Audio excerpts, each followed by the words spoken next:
तो आज colossal personalities के दूसरे एपिसोड में हम इलॉन मस्क के बारे में जानेंगे। You are watching colossal mind. 10 साल की उम्र में किताबों से घिरे रहना, 12 साल की उम्र में खुद प्रोग्रामिंग सीख के खुद का गेम बनाना और खुद से बिना किसी यूनिवर्सिटी से फॉर्मल एजुकेशन लिए खुद अपने आप रॉकेट साइंस पढ़ लेना। आज हम बात करने जा रहे हैं इस सदी के सबसे बड़े क्रांतिकारी और इनोवेटिव इंसान के बारे में। तो real life Tony Stark. Elon Musk का जन्म अफ्रीका के प्रिटोरिया नाम के शहर में हुआ था। इलॉन स्टार्टिंग से ही एक विजनरी और पैशनेट इंसान थे। माना जाता है कि 10 साल की उम्र में उन्होंने इतनी किताबें पढ़ ली जो एक ग्रेजुएट भी ना पढ़ पाता था, और एक हम हैं जिनसे अपना स्कूल का सिलेबस ही पूरा नहीं हो पाता था। कंप्यूटर से तो इन्होंने जैसे पहली नजर में ही प्यार हो गया था। 12 साल की उम्र में इलॉन मस्क ने अपने आप प्रोग्रामिंग सीखकर एक गेम ब्लास्टर बना डाला। इन्होंने अपने इस गेम को $500 में एक tech company PC and office technology को बेच दिया। लेकिन किसी भी इंसान की तरह अपने इस टोनी स्टार्क में भी कुछ कमियां थी। वो बचपन से कुछ ज्यादा ही सीधे थे, इसलिए लोग उनका फायदा उठाकर उन्हें खूब परेशान करते थे। 17 साल की उम्र में उन्होंने क्वीन यूनिवर्सिटी ज्वाइन की, जिसके बाद उनका ट्रांसफर यूनिवर्सिटी ऑफ पेंसिल्वेनिया में हो गया, जहां से उन्होंने अपनी बीएससी की डिग्री हासिल की। इलॉन मस्क ने फिर पीएचडी करने की सोची, लेकिन केवल 2 दिन की रिसर्च के बाद उन्होंने छोड़ दिया। 1995 में उन्होंने अपने भाई के साथ Zip2 नाम की एक सॉफ्टवेयर कंपनी स्टार्ट की, जिसे आगे जाकर कॉम्पैक्ट नाम की एक कंपनी ने $307 मिलियन में खरीद लिया। उसके करीब 7% शेयर्स, जो कि नियरली $22 मिलियन थे, जो इलॉन मस्क को मिले।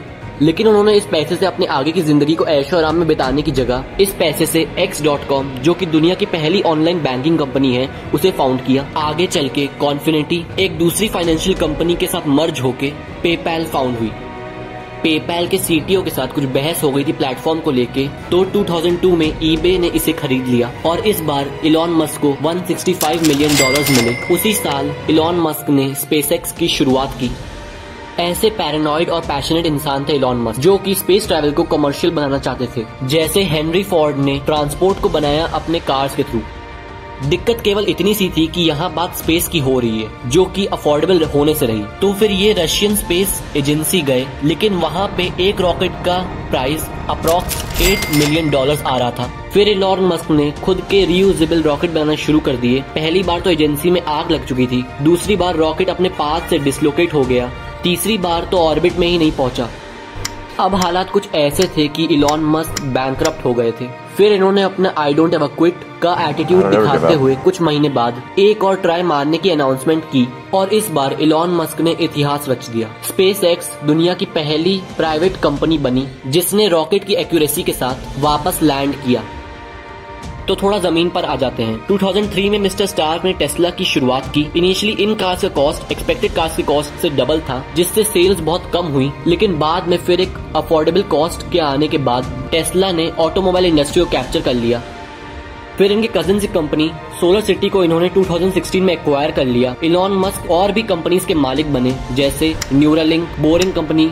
स्पेसएक्स ह्यूमैनिटी को मार्स के सपने दिखाता है, तो सोलर सिटी सस्टेनेबल एनर्जी का यूज प्रमोट करता है। टेस्ला मोटर्स पोल्यूशन कम करने और सस्टेनेबल एनर्जी सोर्स से चलने को इंस्पायर करता है। न्यूरालिंक और ओपन एल ह्यूमंस को एल से लिंक करने में और आर्टिफिशियल ऑर्गन बनाने में लगा है। तो दी बोरिंग कंपनी एक underground super fast travel system बनाने में, जो कि ट्रैफिक कम करने के लिए विजन कर पाती है।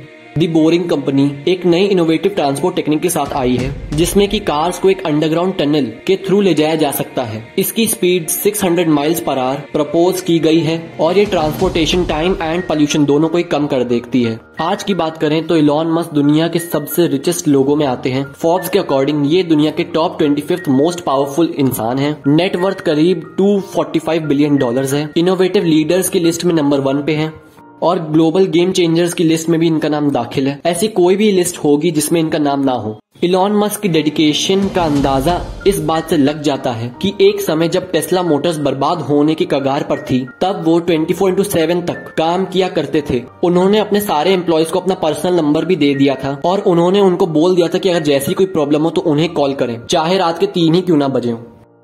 रिसेंटली में हुए रशियन इन्वेजन के अगेंस्ट इलॉन मस्क ने रशिया को चैलेंज किया था कि जंग को तुरंत रोका जाए, नहीं तो अंजाम बुरा हो सकता है।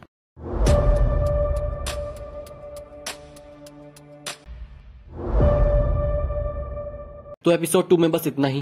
अगर आपको वीडियो थोड़ी सी भी इन्फॉर्मेटिव लगी हो तो लाइक, शेयर एंड सब्सक्राइब करें। And we'll meet you with some other colossal personalities in upcoming episodes. देखते रहें कोलोसल माइंड।